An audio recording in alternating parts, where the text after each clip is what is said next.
మాల మహానాడు జాతీయ working president అయినటువంటి గైని గంగారమ్మ గారు, అదేవిధంగా మా సఖి విజయ్ గారు, రవీణ గారు, అదేవిధంగా మోహన్ గారు, ఈ సభకు ముఖ్య అతిథులుగా వచ్చేసినటువంటి షాన్ రేంజర్ రాజేశన్న గారు, తెలంగాణ రాష్ట్ర మాల సంఘాల జేఏసీ చైర్మన్ డాక్టర్ మాందాల భాస్కర్ గారు, coordinator chief coordinator Talapalli Ravi గారు, వైస్ చైర్మన్ సఖి గంగాధర్ గారు, అదేవిధంగా మన న్యాయ కోవిధులు గంట సదానందమన్న గారు, మిగతా మహిళా బృందానికి మహిళా అధ్యక్షురాలకు, అదేవిధంగా ఈరోజు ఈ సమావేశానికి కార్యక్రమానికి ఇచ్చేసినటువంటి నా బాంధవులు, అక్కలు, చెల్లెళ్ళు, అన్నలకు అందరికీ కూడా ప్రత్యేకమైనటువంటి జైలు తెలియజేసిన మిలాల మాలల ఐక్యత కాపాడుకుందాం భారత రాజ్యాంగాన్ని.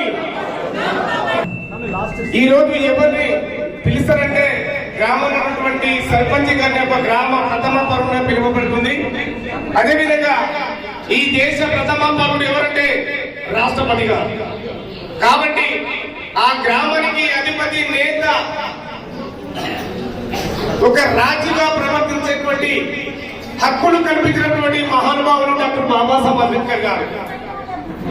ఈ కావాలని చెప్పేసి 1935 లో రౌండ్ టేబుల్ సమావేశంలో మరి ఓటు హక్కును కల్పించినటువంటి డాక్టర్ బాబాసాహెబ్ అంబేద్కర్ గారి యొక్క స్ఫూర్తిని పుణికిపుచ్చుకొని ఈ రోజు మన యొక్క ఆర్థిక, రాజకీయ, సామాజికంగా, విద్యా, ఉద్యోగ, ఉపాధి రంగంలో మరి అభివృద్ధి చెందడానికి మరి డాక్టర్ బాబాసాహెబ్ అంబేద్కర్ గారు హక్కు కల్పించారు.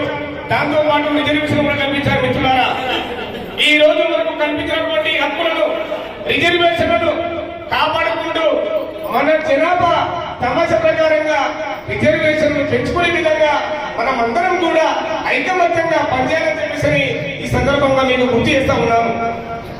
మరి ఈ విషయాలు మనకు తెలియాలంటే డాక్టర్ బాబాసాహెబ్ అంబేద్కర్ గారి యొక్క జీవిత చరిత్ర, వారు రాసిన రాజ్యాంగంలో ఉన్నటువంటి ఆర్టికల్స్, అదేవిధంగా జ్యోతిబాబు పూలే వారి యొక్క జీవిత చరిత్ర మనం తెలుసుకున్నట్లయితే మరి తాత ముత్తాతల కాలం నుంచి మన పరిస్థితులు ఏ విధంగా ఉన్నవి, మరి ఈ తరం వచ్చే వరకు మన స్థితిగతులు ఏ విధంగా మార్పు చెందినాయని తెలుస్తుంది.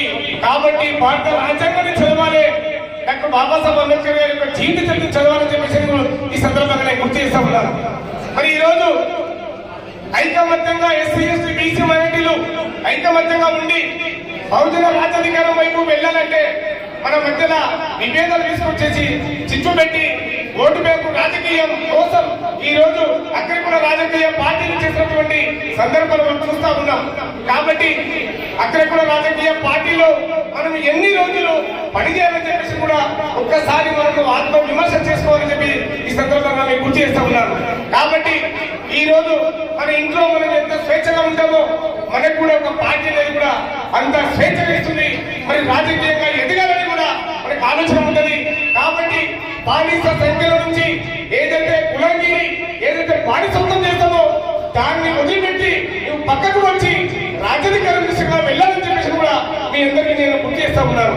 ఎందుకంటే డాక్టర్ బాబాసాహెబ్ అంబేద్కర్ ఇచ్చినటువంటి హక్కుల వల్ల ఈ రోజు ఒక భూస్వామి, ఒక రెడ్డి, ఒక దొర దళితులను, భూములను మరి ఆక్రమించుకుని దొంగ పట్టలు చేసుకుంటే వాళ్ళ యొక్క మెడలు వచ్చి 40 సంవత్సరాలు ఉన్నటువంటి వాళ్ళను మెడలు వచ్చి ఈ రోజు వాటి యొక్క భూమిని గుంజుకున్నటువంటి శక్తి దగ్గర వచ్చిందంటే అది డాక్టర్ బాబాసాహెబ్ అంబేద్కర్ అని చెప్పేసి కూడా ఈ సందర్భంగా మీకు గుర్తు చేస్తా ఉన్నాను.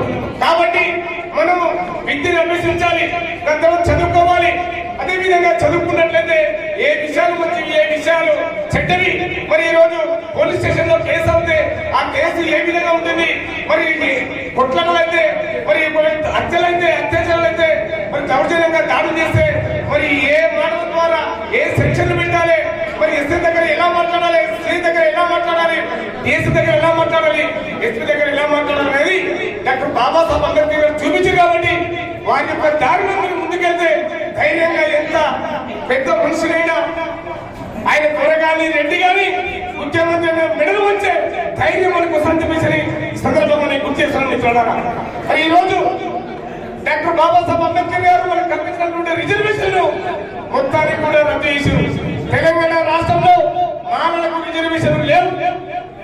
బ్రాహ్మణుల కంటే, దొరల కంటే, రెడ్ల కంటే, కమ్మల కంటే, కామల కంటే, బీసీల కంటే, అదేవిధంగా ఎస్టీల కంటే, వికలాంగుల కంటే ఈ రోజు మానవులకు రిజర్వేషన్లు లేకుండా చేసినటువంటి ప్రభుత్వం ఏదైనా ఉందంటే అది కాంగ్రెస్ ప్రభుత్వము, అది ముఖ్యమంత్రి గారు మీకు ఈ సందర్భంగా గుర్తు చేస్తున్నాను.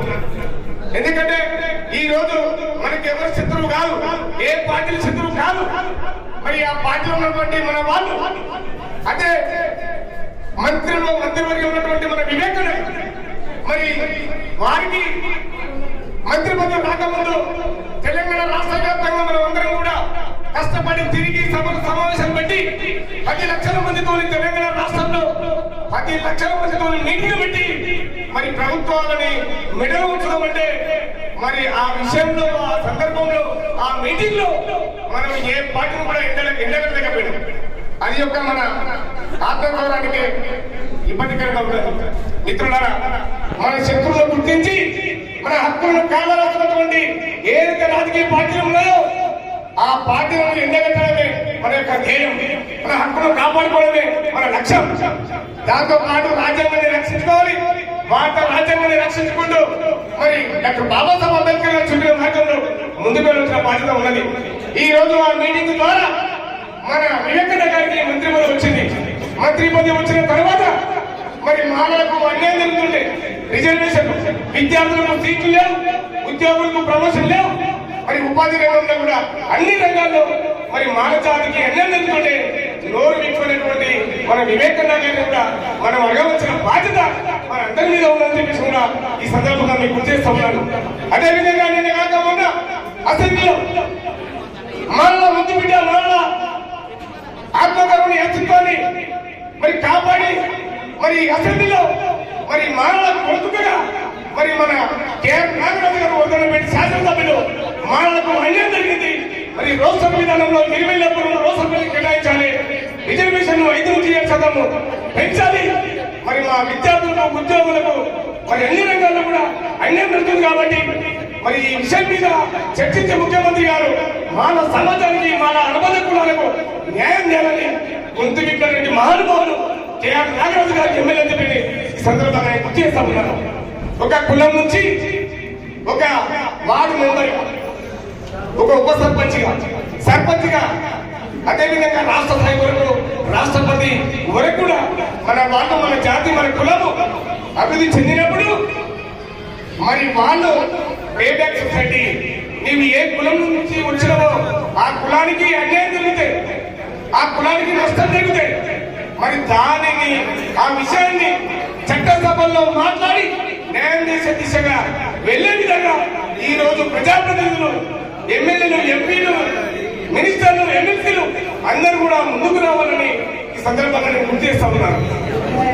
ఏ కులంలో అయినా ఆ కులం యొక్క ఆ వర్గం నుంచి వచ్చిన వాళ్ళు ఆ కులాన్ని కాపాడుకుంటారు.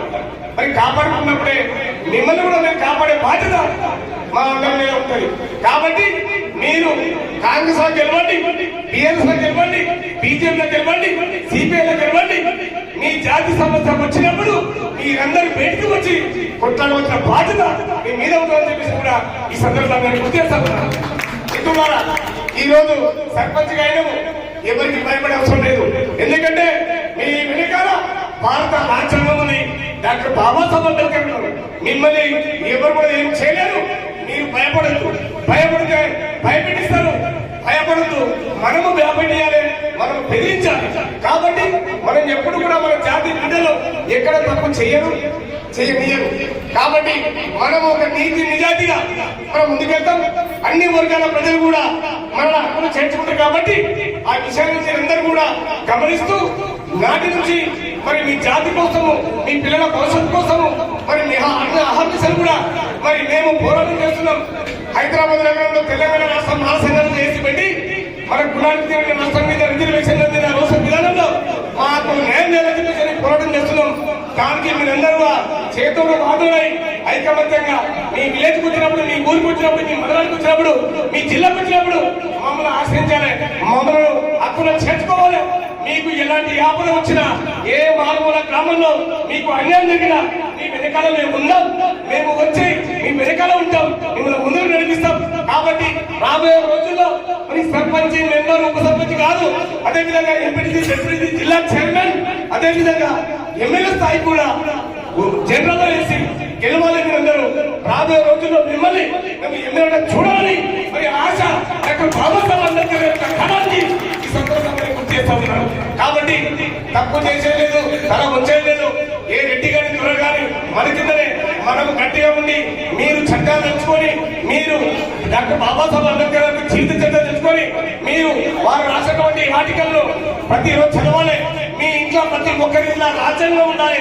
ప్రతిరోజు వేసి గంట సేపు రాజ్యాంగంలో ఆర్టికల్ చదవాలి. ఏ ఆర్టికల్ ఏం జరుగుతుందని చెప్పేసి మీకు తెలుస్తుంది. ఆర్టికల్ 17 ద్వారా ఆటంకాలని రూపం మహానుభావులు డాక్టర్ బాబాసాహెబ్ అంబేద్కర్ గారు, అదేవిధంగా ఆర్టికల్ 3 ద్వారా తెలంగాణ రాష్ట్రం ఏర్పడింది. అదేవిధంగా ఆర్టికల్ 3 ద్వారా మన కులాన్ని మరి అభివృద్ధి చేసే విధంగా మనకు అన్ని విధాలుగా డాక్టర్ బాబాసాహెబ్ అంబేద్కర్ గారు హక్కులు కల్పించారు. కాబట్టి మీరందరూ ప్రతిరోజు భారత రాజ్యాంగాన్ని చదవాలి అని చెప్పి ఈ సందర్భంగా నేను కోరుతాను.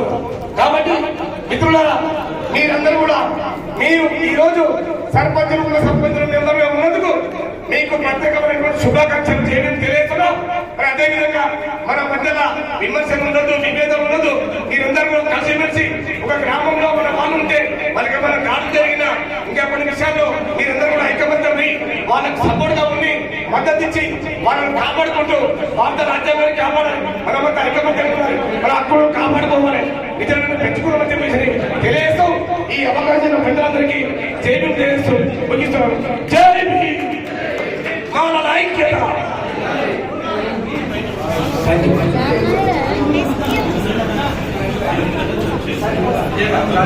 you.